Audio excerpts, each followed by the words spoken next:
Welcome to Think Big with Dan and Qasim. Join hosts Dan Melnick and Qasim Masood as they explore big ideas, limitless possibilities, and engage with visionaries, entrepreneurs, and thought leaders who dare to dream big, get inspired, motivated, and find practical tips for personal growth.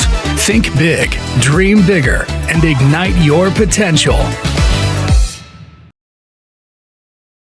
Welcome to Think Big with Dan Qasim, and our guest today is Gilbert. So Gilbert, if you want to go ahead and introduce yourself, tell us where you live and what you do. So right now I am with JobJob, a platform that is helping creators to distribute, to do payments and do AI to actually simplify the way that you distribute content to different platforms. So we have connections with platforms like Meta, TikTok, and YouTube as well.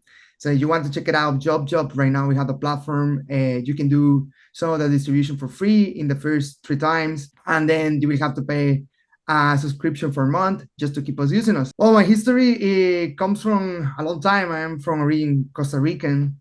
In Costa Rican, I developed my IT skills. I got a degree in information technologies. I always wanted to do AI. That was one of my always goals. 15 years ago, no one knows what was AI. Now everyone knows. To do that, Costa Rica was not prepared to actually do anything of that. And it was really difficult for me. I never got like a great grades to go for a scholarship, maybe in US or Germany or Japan or something like that. I always have been I put a lot of effort, but I would never got great grades. But the thing is, I got an opportunity with the Brazilian government in 2012. I got an opportunity to do a master's degree. They accepted my grades. They said, yeah, it's great. You pass all the tests and come here. Brazil was in a great spot in 2012. They discovered oil, a lot of oil, and they put it in the education at the time. That was good. So I got a master's degree there, 2 years working in Brazil, another 2 years working as a junior data scientist. Where the word data science was not even there in that moment. It was not created. After that, I wanted to explore a little bit more. So I went to Germany for another 3 years, where I did also a little bit of data scientist. The last role I got it in Germany was as a lead data scientist. Then it was really cold in Germany. I wanted to explore a little bit more. I came to Australia. One of the biggest companies here in Australia, call it Seek.com. It's a company that kind of a competitor directly with LinkedIn and Indeed. They called me, they pay me the relocation. I came as a senior data scientist, stayed there with them like 3 years and a half, stay on our projects here in Australia. And I got it my first time to do something new. That is to be a CTO of a company. That's kind of a little bit resume of my experience and everything that happened. Awesome. So I guess in terms of, so you were in Brazil. Were you living in Brasilia or were you living somewhere else? Yeah, I live in Sao Paulo for 4 years. Yeah, I met my wife there too. Awesome. And we relocated to Germany. Yeah. Awesome. So yeah, I mean, it seems like you've been a technology person for a long time, and now you've kind of ventured off and doing like your own things. I'm curious more about your platform, if you can just tell our audience more about that and kind of how you got this idea. So this idea comes actually from a talented CEO, Tom McCarthy.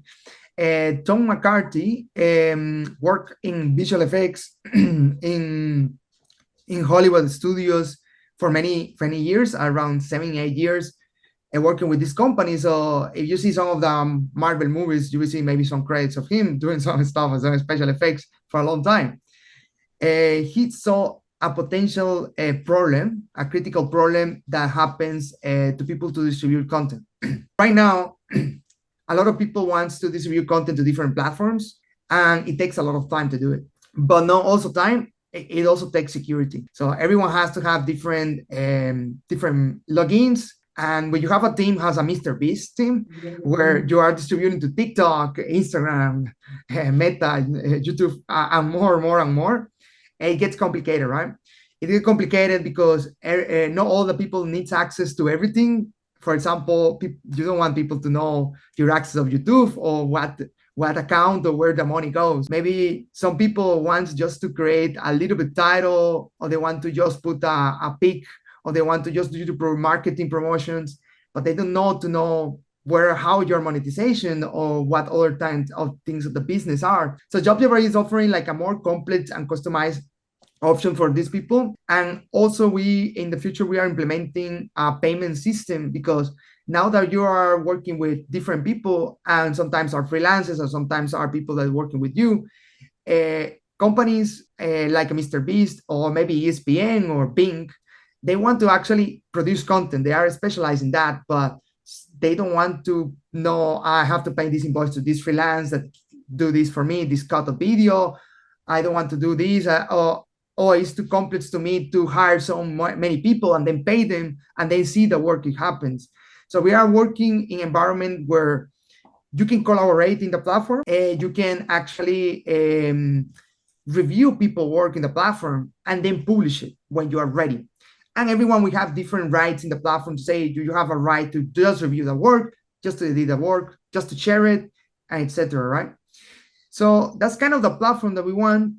We are trying to solve that major pain point of content creators, which is how I can distribute fast, efficiently, be secure, and with collaboration. Right. So essentially, if I have, I mean, so obviously we're big in the e-commerce space. I think this is definitely something super relevant for e-commerce. So I think of e-commerce, right? So if I have my own e-commerce brand and I have 5 creators that are doing content for me on TikTok, and they're all freelancers, and like, I mean, just to your point, if they're freelancers, paying them can be a pain. So it's kind of streamlining this whole process, getting them all into your platform, and then easily distributing payments based on, hey, like, if you're paying per video, right? So Bob makes 5 videos, you can pay him whatever his rate is for the 5 videos and just easily send that money there. And especially, I guess if Bob lives in a different country or somebody, across, overseas, that makes it much more streamlined. Yeah, it seems like you pick it up the part of the payments. Yeah, this is a critical part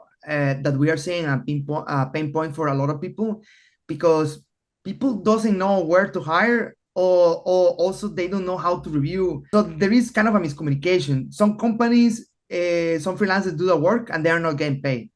Right. Some companies are not happy with the work of the freelance, but they are rate paid as well. So it feels like we need to be like a middle point to say, okay, this guy review the work, is happy, he publish it. We get the money to the freelance, and the company is happy with the work. We wanted to create this kind of a network. I don't want to say social, because it's not kind of a typical social network, but it's kind of a network where we are the middle point, or kind of the centralized platform where you can do these transactions and also distribute in the same time. Also, as you said, in the TikTok, if you have 5 accounts of TikTok, maybe you don't want to give it publish permission to them. Maybe you are the only one who said, I will publish when everything is ready, not them. They will just do the work. I will review, and then when I am convinced that the work is done, I will publish. So that takes like a kind of a breathing security, because some people were not sleeping well. Some of the clients says, I'm not sleeping well because I have 20 people that were my freelance and have my stuff in YouTube. And I don't know, I changed their password and everything, but I don't know what it was deleted or what was changed before. And I have not that trust with freelancers too much. So that also helps to create trust, to assign the correct roles to everyone. Right, exactly. So it puts kind of like a barrier. Then also it seems like, I'm understanding correctly, it's sort of like a marketplace. So if I'm looking for more content creators, and your goal is to have people on the platform that can provide me those services of doing content, I can hire somebody through there. Is that correct? Yeah, we wanted to explore that maybe in a year, because to create a platform that distributes and centralize the content and give collaboration to you, it is a difficult task. So we are completing this first product that they will give you that. Because you may think, oh, these guys have everything ready, the marketplace and the payments and everything. Oh, these guys are awesome. It feels like this is the vision that we wanted to bring. Our first version of the product right now, you can collaborate, you can distribute, you can talk to the people, and they can do the work, and you can pay them separately. The payment part will come this year. We will start doing the pipeline right now this year of the payments. And we wanted to actually have customers that have this pain point helping us to build this right now. Like these pain points come from different customers that are telling us, but if we had more demand to tell us, you know what, like we need more the marketplace. The marketplace is a necessity. Sync needed. So, oh, Sync, are you our customer? Yeah, let's put it in the pipeline. So we are prioritizing also by demand because it felt fair for people who are paying and are already in the platform as well. 100%. I mean, so in terms of where you're at now, right? Like, and I think you mentioned that you're still pretty early. Do you have customers using it today? I guess, what does that look like? So in October, we started to give like the first, we started to build this around May, end of May. We started end of May building everything. We got it our first investment. We got it the accelerator, call it Antler, here in Australia. They gave us some money to start. It is just a small amount of money. It is a quite small amount of money. And we are trying to do our best to maintain that money and make the best of use of it. We got it the first version in I think end of September, starting October, where we integrated a YouTube, TikTok, and Vimeo, because we had some clients that wanted Vimeo for independent films as well. So we got it that three platforms integrated, and we didn't have collaboration yet. So we couldn't share you couldn't share stuff with people yet. It was just distribution. So we started with that. We started with some clients that were on board to test us out. They test us out. They needed more platforms. We added more platforms. They needed collaboration. How I can share this video to other people in the same ecosystem. Okay, let's do the management of permissions, of files, of also projects as well. Okay, we're done. Now what we lack, you know what? We lack scheduling. People doesn't want to launch it now. They wanted to launch it maybe here to 1 week. Okay, let's do scheduling as well. So it has been this from October to now has been exploration how we can make it better this first version. We didn't charge these customers, and these customers support us time to time. In this moment, January, we are starting now to hit a milestone that is to put our marketing or SEO sales pipeline full because now we feel ready. We feel ready with this first version, and we wanted to take more feedback for different regions as well. So obviously you mentioned earlier that you have a technical background. So did you build this whole platform by yourself, or what does that look like? No, you may think, oh, this guy is a genius. You may think this guy did it from day to night. This guy knows what he's doing. Look, this is my first time as a CTO. There is a lot of stuff that I'm learning and that I'm passionate on it. I have to be really open, and my team is amazing and it's helping me out. Something that is helping us a lot is to have a talented team in Brazil. We recruit in Brazil, and you would say, what is the reason that in Brazil there is no talent in Australia? There is a lot of talent in Australia, but it's too expensive. Oh yeah. So we took that direction to say, well, we need to offshore. As any startup is doing, they pay different companies to do their work or do POC or MVP first version, and I was against it 100%. I said, look, if we do that, we will lose control. We will pay a lot of money, and this is not the first time I see a startup doing this and fell really bad. So what we decided it was, okay, let's hire freelancers in Brazil. Some of them speak a little bit English, some of them speak less English, but I speak Portuguese really well. So I took the advantage to say, okay, let's go to the market, let's hire them. Talented people, senior people, we paid in their currency, and we lower our cost a little bit more. It was a strategy that thanks God, my wife told me, says, what did you think about Brazil? You have the talent to go to Brazil. I said, yeah, it's true. The time zones, by other hand, they are off, and they have to work around 4 p.m. to 10 p.m. So that's kind of the schedule. And usually we have to be available, all the team has to be available between, I think between 7 to 8 p.m. Yeah, that is kind of my schedule here. So this talented team help us a lot to build this new technology, this new website, everything. I have been helping a lot thanks to my data science background. to helping a lot in the back end of the stuff as much as I can. But all the front end, a lot of security stuff and infrastructure, it is just from the Brazilian team. So I'm really proud of that team as well. That's awesome. That's awesome. Yeah, I mean, like for us, it's similar. All of our developers are in Pakistan. We have marketers in the Philippines, so it's kind of a international presence for sure. And it can be challenging. I mean, because those folks are closer to your time zone, but in our time, it's definitely like a bit of a challenge at times. I guess, obviously that you just started this recently. You got like an investment from Antler. I'm familiar with them, and they're here in Austin as well. If you could go back in time to before you got started, like what is the one biggest piece of advice that you wish you knew? I would say to myself again, this is not a piece of advice. I think for us to don't hire in Brazil faster, it feels like something that usually happen because we were thinking about in May a lot, and then in July we executed. It had to be faster, that decision, and I regret that because I feel really happy hiring people that are super senior. They do great work, and Right. even because of the time zones, we still communicate really well. So Right. that's one of the mistakes I feel I should have. The other mistake that I feel that we had to improve, it was our position, right? Our position in the starting of JobJob was more hitting for Hollywood, for studios like a Netflix, Disney, because they have the same problems of distribution and handling rights and stuff, even worse than content creators. Right. But I think in the first months we actually focused too much in that, and we realized that entering that market is really hard. You need to be really hard recognized, and you need to be a really big company to offer that services. So we stepped down, and thanks to Tom, he said, "No, look, this strategy is not working. Let's change it." And it was a really smart move. Right. And thanks God for having Tom in that business strategy part. And we changed it. I think those two mistakes cost us a little bit of time.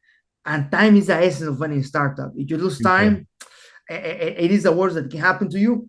So if I have to come back in time, I will say to myself, change that to things as much as possible and go ahead.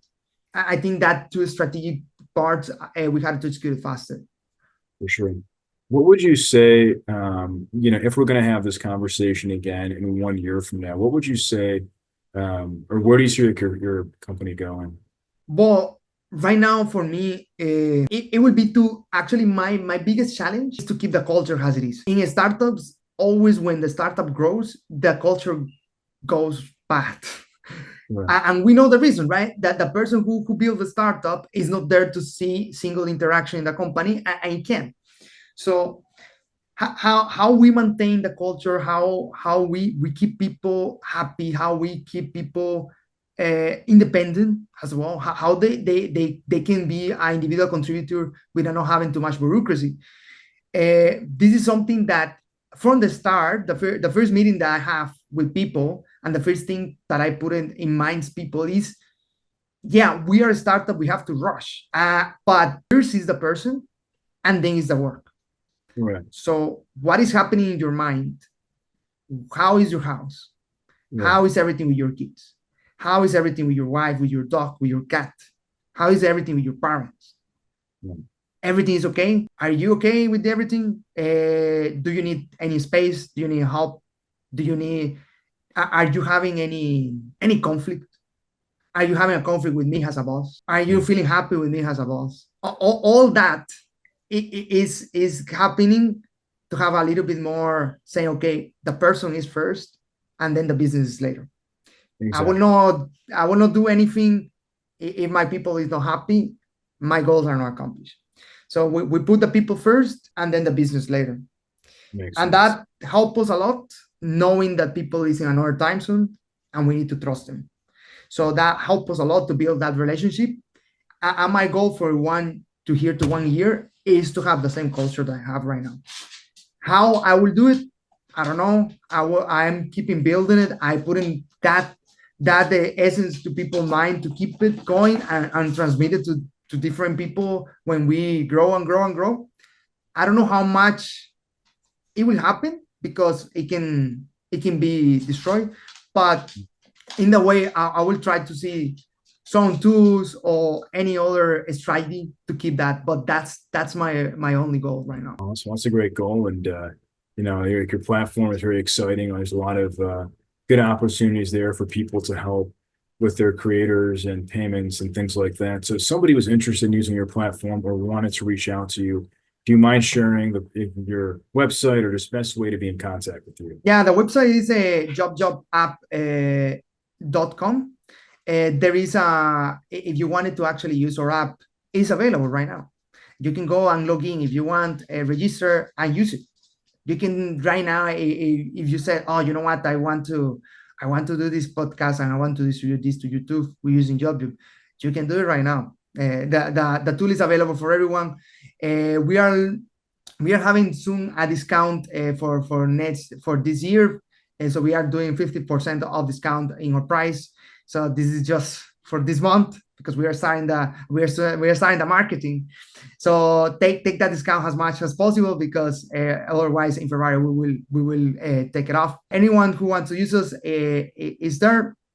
Of course, if there is any bug, any small bug or any suggestion, we have a contact at JobJob.com, JobJobApp.com. So you can actually contact us. The contact is there. The email also in the website. If you have any problem or any difficulty as well, the contact is directly to my email. So I will respond in that question myself. Awesome. Well, Gilbert, thanks so much for your time today, and we're rooting for you guys. No, thank you so much, and thank you so much to include me in your podcast. I appreciate it a lot.